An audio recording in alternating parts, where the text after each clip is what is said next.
नमस्कार, आप देख रहे हैं 4 PM। मैं हूं आपके साथ सिमरन। बीजेपी ने एकनाथ शिंदे को बुरी तरह किनारे लगा दिया है। बीजेपी ने इस्तेमाल करके कैसे फेंकती है ये महाराष्ट्र में साबित हो गया है। और महाराष्ट्र में बीजेपी ने जो एकनाथ शिंदे के साथ किया उस पर सबसे ज्यादा निगाहें इस समय किसी की हैं तो वो है बिहार के मुख्यमंत्री नीतीश कुमार की। जी हां, नीतीश कुमार महाराष्ट्र की हर राजनीतिक हलचल पे बहुत ही बारीकी से नजर गड़ाए हुए हैं। महाराष्ट्र में एकनाथ शिंदे को बीजेपी ने पूरी तरह से अपनी कठपुतली बना लिया है। ये आज हम इसलिए आपसे कह रहे हैं क्योंकि आपने महाराष्ट्र चुनाव नतीजों के बाद से देखा है और सुना है कि कैसे एकनाथ शिंदे लगातार बीजेपी के सामने अपनी बात रखने की कोशिश कर रहे हैं, लेकिन बीजेपी उनकी हर बात को ऐसे अनसुना कर रही है जैसे एकनाथ शिंदे उनके ऊपर एक बोझ की तरह हैं। बीजेपी एकनाथ शिंदे की कोई भी डिमांड मानने को तो छोड़िए, सुनने को भी तैयार नहीं है। जरा उनकी मांगों पर ध्यान दीजिए, एक लाइन से उन पर गौर कीजिए। जैसे ही चुनाव नतीजे आते हैं, एकनाथ शिंदे ने सबसे पहले सीएम पद पर बने रहने की मांग की। बीजेपी ने इस चीज को तो सिरे से निकाल दिया और फिर कहा कि ठीक है, 6 महीने ही सीएम पद पे बने रहने दीजिए। बीजेपी ने कहा कि इससे महाराष्ट्र की जनता और ब्यूरोक्रेसी में गलत मैसेज जाएगा, साफ मना कर दिया। फिर कहा कि मैं डिप्टी सीएम नहीं बनूंगा, मेरे बेटे को बना दीजिए। बीजेपी ने कहा कि उनके पास अनुभव की कमी है, उनको डिप्टी सीएम नहीं बना सकते।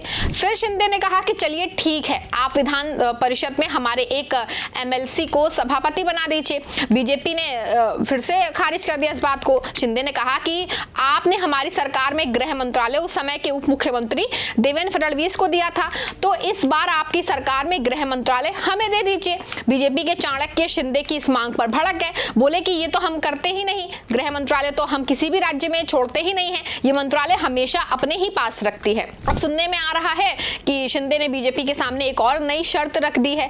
खबरों के मुताबिक बताया जा रहा है कि शिंदे चाहते हैं कि बीजेपी जो उनके 10 से 12 मंत्री बना रही थी उसकी संख्या बढ़ा करके 17 से 18 कर दी जाए। सुनने में आ रहा है कि बीजेपी इस पर भी राजी नहीं है। अब आप समझिए कि जो बीजेपी जिसे महाराष्ट्र में उद्धव ठाकरे की सरकार को गिराना था, तो वही बीजेपी शिंदे के हथेलियों पर लेकर के उनको अपने हथेलियों पर लेकर घूम रही है। शिंदे जो कह रहे थे बीजेपी उनकी हर बात को मान रही थी, लेकिन आज वही बीजेपी उसी नेता के साथ ऐसा व्यवहार कर रही है जैसे वो उनके सहयोगी नहीं बल्कि विपक्ष के कोई नेता हैं।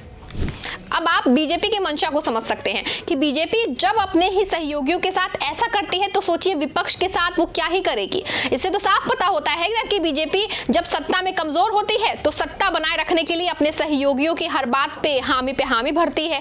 जैसे ही इस समय केंद्र की मोदी सरकार जो है बिहार के मुख्यमंत्री नीतीश कुमार और आंध्र प्रदेश के मुख्यमंत्री चंद्रबाबू नायडू के साथ चल रही है, इन दोनों नेताओं के लिए मोदी सरकार ने कुबेर का खजाना खोल दिया है। जैसे ही एक समय बीजेपी ने एकनाथ शिंदे के साथ किया था, लेकिन जैसे ही समय शिंदे के थोड़ा सा प्रतिकूल हुआ, बीजेपी ने उनको दूध में पड़ी मक्खी की तरह बाहर निकाल के फेंक दिया। लेकिन इस बात को अब शायद शिंदे भी समझ गए हैं, तो और इसीलिए वो अपनी ही आखिरी मांग को लेकर के अड़ गए हैं। उन्होंने साफ कह दिया है कि हमारे से 17 से 18 विधायकों को मंत्री बनाएं, वरना हम कोई बड़ा फैसला लेंगे। शिंदे के इस रुख को देखकर बीजेपी को लगने लगा है कि अब कुछ करना तो पड़ेगा, वरना महाराष्ट्र के साथ साथ पूरे देश में संदेश गलत चला जाएगा। इसीलिए मंत्रिमंडल विस्तार पर चर्चा करने के लिए देवेंद्र फडणवीस और अजित पवार दिल्ली को बीजेपी के शीर्ष नेतृत्व ने दिल्ली बुला लिया है। लेकिन एकनाथ शिंदे को इस बैठक में नहीं बुलाया गया। इसके पीछे भी कोई बड़ी वजह ही बताई जा रही है, कोई बड़ी। एकनाथ शिंदे बिहार पैटर्न के तर्ज पर महाराष्ट्र में दोबारा सीएम बनने के लिए हर संभव कोशिश में थे, लेकिन चुनाव से पहले बीजेपी ने उन्हें सीएम पद को लेकर कोई आश्वासन नहीं दिया था। विधानसभा चुनाव 2024 के नतीजे आने के बाद हर संभव तरीके से सीएम पद पाने के लिए शिंदे बहुत कोशिश करते रहे, लेकिन दिल्ली से संदेश आने के बाद शिंदे ने अपनी तलवार म्यान में रख दी। शिंदे जब भी फडणवीस और पवार के साथ किसी प्रोग्राम में दिखे, उनकी बॉडी लैंग्वेज से यही पता चलने लगा कि वो नाराज हैं और दोनों को टाल रहे हैं।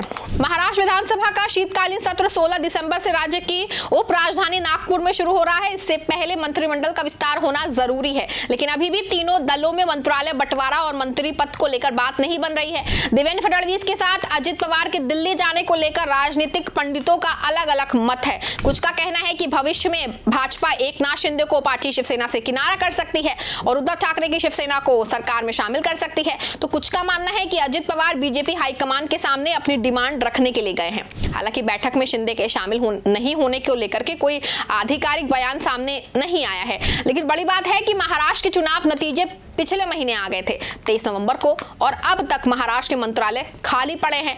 पहले 10 दिन तो लग गए सीएम बनने में, अब देखिए कि अभी कितने और दिन लगते हैं मंत्रालय बांटने में। बीजेपी ने शिंदे को ऐसा फंसा दिया है कि अब उनसे ना निगलते बन रहा है ना उगलते बन रहा है। डिप्टी सीएम का पद भी उन्होंने अपने मन से नहीं लिया, बल्कि अपने ही विधायकों के दबाव के कारण लिया, वरना ये तो तय था कि शिंदे जरा सा भी इधर उधर जाने की कोशिश करते हैं तो बीजेपी उनकी पार्टी को तोड़ने में कोई कोर कसर नहीं छोड़ती।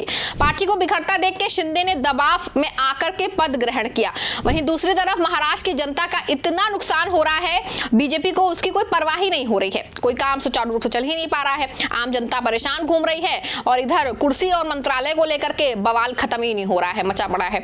एक तरफ बात चल रही थी कि दूसरी तरफ अब एक और खबर निकल के सामने आ रही है, और ये खबर सामने सबसे ज्यादा जरूरी है तो वो है बिहार के मुख्यमंत्री नीतीश कुमार के लिए और महाराष्ट्र के डिप्टी सीएम एकनाथ शिंदे के लिए, और उसमें सबसे ज्यादा जरूरी जो है नीतीश कुमार के लिए। दरअसल महाराष्ट्र विधानसभा चुनाव में महायुति की सरकार बनने के बाद अब महाविकास अघाड़ी को ऑपरेशन लोटस का डर सता रहा है। बीजेपी के प्रदेश अध्यक्ष चंद्रशेखर बावनकुले ने कहा है कि एमवीए के 5 से 6 सांसद हमारे संपर्क में हैं। केंद्र में मंत्री पद या अन्य कोई जिम्मेदारी का आश्वासन मिलता है तो ये सांसद इस्तीफा देकर चुनाव का सामना करने की तैयारी में है। मतलब कि अगर सांसद जो हैं टूटे तो ये सच होने वाला है कि महाराष्ट्र में जो स्थिति आज एकनाथ शिंदे की है वही आने वाले समय में बिहार के सीएम नीतीश कुमार की होनी तय है, और उस समय मजबूरन नीतीश कुमार को मजबूरन ही शिंदे की तरह पद ग्रहण करना पड़ेगा। खैर, आने वाले समय में स्थिति क्या होती है ये तो देखने वाली बात होगी, लेकिन इस्तेमाल करके फेंकना किसको कहते हैं ये आपको हमारी रिपोर्ट में ये चीज बहुत अच्छे से समझ में आ गई होगी। इस खबर में फिलहाल बस इतना ही। आप देखते रहें 4 PM। धन्यवाद।